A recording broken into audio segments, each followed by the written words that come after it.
Can you see this person here sitting on a bench? And if I zoom out, you'll be able to see what it is. This is a picture to represent all the silver that's ever been mined. This includes the silver that's been lost and used up. See this tiny, tiny person? If I scroll down, right, you can see there's a house here and there's a truck. Just to give an idea of how much silver has ever been mined. And over there is gold, and I'll talk about that in a moment. But in this video, I'm going to be talking about Bitcoin, and I'm going to be showing you how scarce Bitcoin is.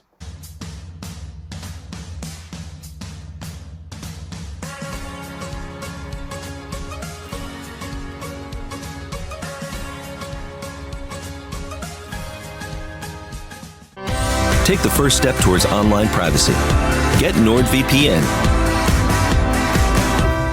I invested £25,000. Today, that investment is worth £5 million. Say hello to our hero, the Hydrogen Energy Release Optimizer. Limitless power, zero emissions. Hi everybody, this is Crypto Rich, working with you to get rich with crypto, filling our pockets with crypto profits. And in this video, I'm going to be talking about Bitcoin. How much Bitcoin is there? And you will be surprised. You will be surprised. It is so scarce. It is really, really rare. And you might want to consider getting some, having done your own due diligence. And don't get more than you can afford to lose. Now, before I continue, please subscribe, follow me on Twitter, Crypto Rich YT, join my official Telegram announcements channel.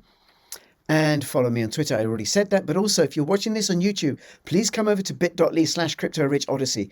Email sign up, no KYC, nothing else. Censorship resistant platform. Because recently I had a video deleted by YouTube and I couldn't post for a week because I raised some doubts about a particular competition that took place in November 2020 in the United States. And apparently I'm not allowed to do that. Not on YouTube.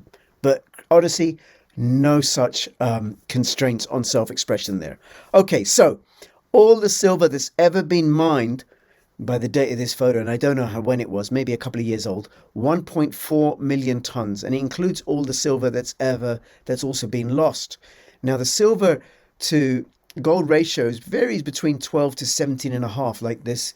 You know, for every ton of gold, there's between 12 to 17 and a half tons of silver.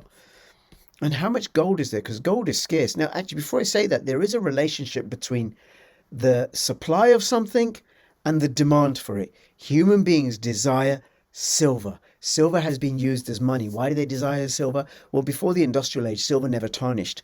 The industrial age, with all the factories and everything, led to an increase in sulfur, and so you get silver tarnishing. But prior to that, silver didn't tarnish. It was just shiny. It's the most shiny, most reflective material known to man, known to human beings. And then gold, well, gold doesn't react with anything, so gold just hangs around forever. So it's pretty easy to tell that this is gold. You can't make it out of anything. You can't make silver out of anything else. So it served its purpose as money. They're both durable. They're both fungible, i.e. exchangeable for others. They're both divisible. They're both portable. Okay, and there was a lot of agreement. Okay, yeah, we'll settle for gold as money. We'll settle for silver as money, as a value exchange. But how much gold is there? So see this. This is a pyramid that's 139 meters high, and all the gold that has ever been mined worth $8.6 trillion at the time when this graph was created. But what's interesting is the relative size. This human here, I think they look a bit bigger than they would be in real life, right? But all the gold that's ever been mined would be in a cube 20.7 meters by 20.7 meters by 20.7 meters. Gold is a lot more dense than silver, and it's a lot more rarer. And the fact that it's rarer gives it greater value because of supply. Supply with either an ever-increasing demand or a static demand. As long as the supply is short, then it's going to have value. So which is why gold is worth more than silver. Now that might change at some point because unlike gold, silver gets used up. It's used up in the electronics that made up this computer. It's used up in, I think it's the second most used industrial commodity. And silver doesn't get recycled. It gets consumed. So there may come a point where there isn't enough physical supply to satisfy all the uses. And then what will happen is that the price of silver will go up. It'll become more expensive as the supply diminishes. But how much Bitcoin is there? Let's have a look. Before I do that, let's have a look. I forgot about this. How much gold is there on Earth? I thought this was interesting because I think it's good to have gold, it's good to have silver, and it's good to have Bitcoin. Thomson Reuters estimates that 171.3 thousand tons of gold exists above ground. All of this gold could be fashioned into a cube measuring 20.7 meters on each side. The US Geological Survey estimates that 52,000 tons of mineable gold remain in the ground. All of this remaining gold could be fashioned into a cube measuring only 6.3 meters on each side, which would be considerably smaller. Actually, no, it'd be a little bit larger than the room that I'm in. So the gold supply above ground and the mineable gold remaining in the earth. Now, there may be more gold elsewhere. There may be more gold in the asteroid belt that we'll be able to access. There may be gold in the sea that we're able to extract somehow when the technology advances, when it becomes worth our while, because gold is so scarce and so expensive that it becomes worth our while to invest in those sorts of technologies. But for now, this is how much there is. Now, there may be silver on the asteroids. There may be little bits of silver floating around in the sea. I don't know. But the same can't be said of Bitcoin. There's no extra Bitcoin in the asteroid belt. There's no extra Bitcoin floating around in the sea that should Bitcoin get really, really expensive, then it'll be worth our while to invest in extracting it from the sea because there's no Bitcoin to be had. People do not get how ridiculously rare Bitcoin is. And this video came from an idea from this tweet, Stack Hodler, and I'll link to this tweet in the description below. And thank you so much, right? And he starts off by saying, people genuinely have no idea how scarce Bitcoin is. The fair price for a coin is easily in the millions in today's money. Now, this sounds insane to most people, but the same people that shrug off will turn around and store wealth in long-term treasuries or commercial real estate. Now, that wealth or the payment from that wealth is in fiat currency. And fiat currency, there's no shortage of supply because governments can and do and have done press the buttons and just printed more and more and more and more and inflated it away. There have been 3,500 fiat currencies. Every single one has gone to zero because governments have increased the supply so much that it's worthless. It's never happened to gold, it's never happened to silver, and I don't think it's ever going to happen to Bitcoin. Treasuries will pay you back in monopoly money, fiat currency. Many will find this out the hard way. That's right, all the income that you're getting in fiat is losing value, losing purchasing power as the governments keep printing more and more and more. Commercial real estate, well, plenty of offices are already vacant after COVID, but what happens when AI bots use the computer better than the majority of professional button clickers? Can have a lot of jobs lost to AI. These are just two legacy asset classes that are overvalued due to massive generational shifts that few saw coming. The world is changing rapidly. End of a big debt cycle, rapid AI advancements, a changing world order, and decentralized money.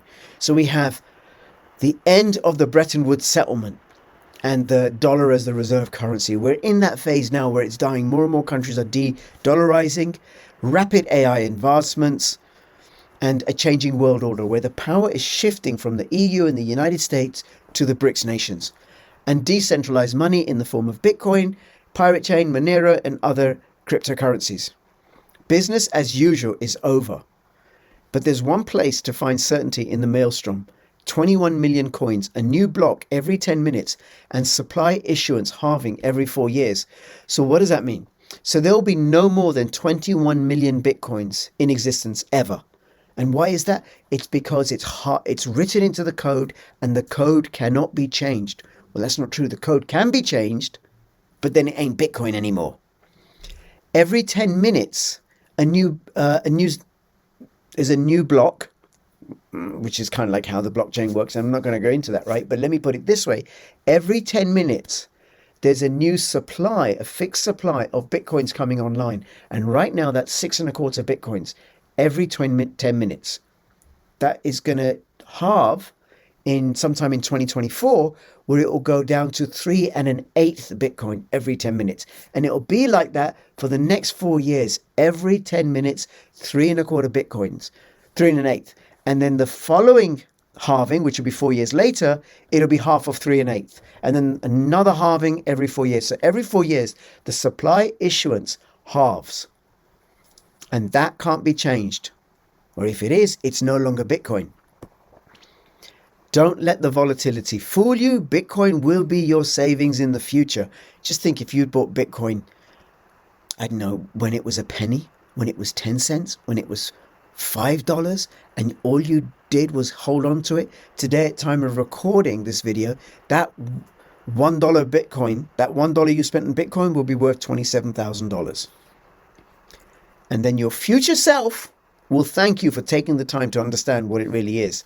Now, this chart shows Bitcoin's supply against the price. So this little silver line, right, is the price of Bitcoin going up and up and up. I think it's a logarithmic chart. And this is the supply that was last active. And here, when the price peaks, the amount of supply that's active goes down. And here you can see as well, it peaked here. And then in the bear market as well, it went down, right, which is the strong hands. We ain't selling. We ain't selling. Then here, some of the responses. Scarcity, however, is not enough reason for worth. This is true. This is true. Scarcity on its own isn't. But Bitcoin is money. It's portable, way more portable than gold and silver.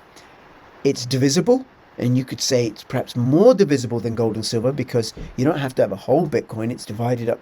You can break it up into up to 8 decimal points, and it's very easy to do. You don't need any specialist equipment.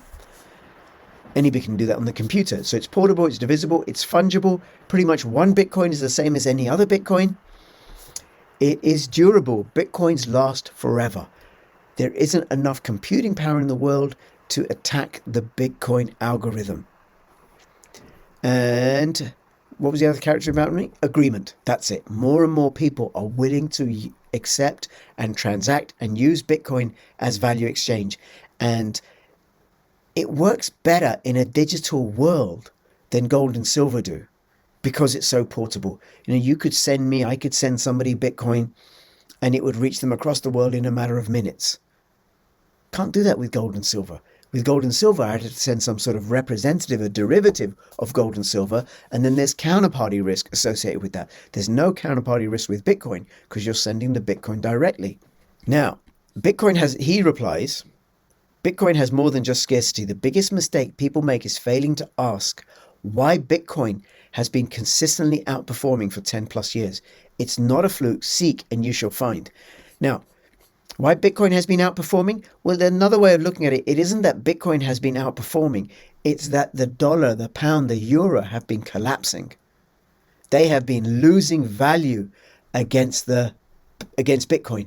So where it took $1, at one point it took $1 to buy one Bitcoin, the dollar has lost so much value that you now need $27,000 to buy that one Bitcoin because they keep increasing the supply of Bitcoin, and the demand for Bitcoin keeps going up. That's the other factor, because the gold supply hasn't really increased by much. I think it increases by about 0.5% a year, but the demand for Bitcoin has been going up. Okay, and then here, so Argentine inflation, when this tweet was sent out April the 13th, it was over 100%, and now they're running out of dollars in Argentina. So what are they going to use to protect themselves? Dollars, gold, equities, or Bitcoin? Well, I would say Bitcoin and dollars. Okay, now, there's never been a digital commodity that doesn't increase in supply when demand increases. A finite divisible bearer money available globally. Now, here's something. Digital commodity do increase in supply until Satoshi Nakamoto solved the double spend problem. Supposing I produce a book and I publish it in PDF and I send you a copy. You can just create copies and send them out. Send them out to your friends, and your friends can create copies and send it out. So that digital commodity, that book that I published, it increases in supply. So I can't really charge for it. Same with MP3s or MP4s. They can just get copied, Word documents. But what Satoshi Nakamoto did is that he resolved that problem that Bitcoin can't be duplicated in that way. You can't just copy and paste and create more Bitcoin, because if you did, the algorithm would reject the copies. It would recognize that these are fraud, and it wouldn't include them in the blockchain, in the chain of transactions that record all the true Bitcoin transactions. So Bitcoin, the code keeps Bitcoin honest. It can't be duplicated, and there hasn't been a digital commodity before Bitcoin that can be done with. So like, you can't create more gold, you can't create more silver, you have to work for it. Same with Bitcoin, you can't create more Bitcoin, you have to work for it, which is done in the form of running the computer program, which is also known as mining. Here, the Decent Money says Bitcoin is literally priceless, and the market doesn't know that yet. And he replies, Stackholder replies, it's priceless in fiat money, but it can be priced in things like time, shelter, food, healthcare, i.e. that he will trade it for those things one day. Now, Bitcoin, this guy, Warren Royal, has said Bitcoin has zero intrinsic value in the absence of speculation. Those other asset classes are backed by tangible assets, and they will pay out even with zero speculation. Commercial real estate pays rent. Treasuries pay interest. What does Bitcoin pay when you aren't trading it? Well, let me address some of his arguments here, because I think it's a common fallacy, a mistake that people make about Bitcoin, that it doesn't have intrinsic value. It does. The intrinsic value is a function of its code and by agreement. Now, with gold and silver, people will say it has intrinsic value. It's tangible. You can hold it. You can feel it. But you don't, in a digital world, you don't have to hold something or feel something to relate to it like it has tangible value. Take the code that gives me, that underpins browsers, the open source code that Chrome uses.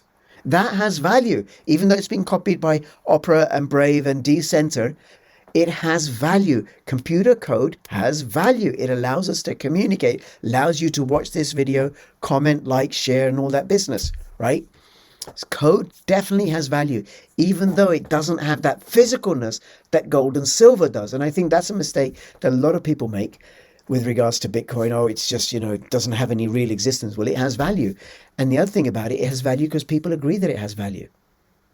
Ultimately, the market decides. And what is the market? The market is just an aggregate of people engaging in economic transactions with each other, buying and selling goods and services. That's the market. More and more people agree that Bitcoin has value. This guy may not. Fine. Peter Schiff doesn't think it has value. Fine. You lose out.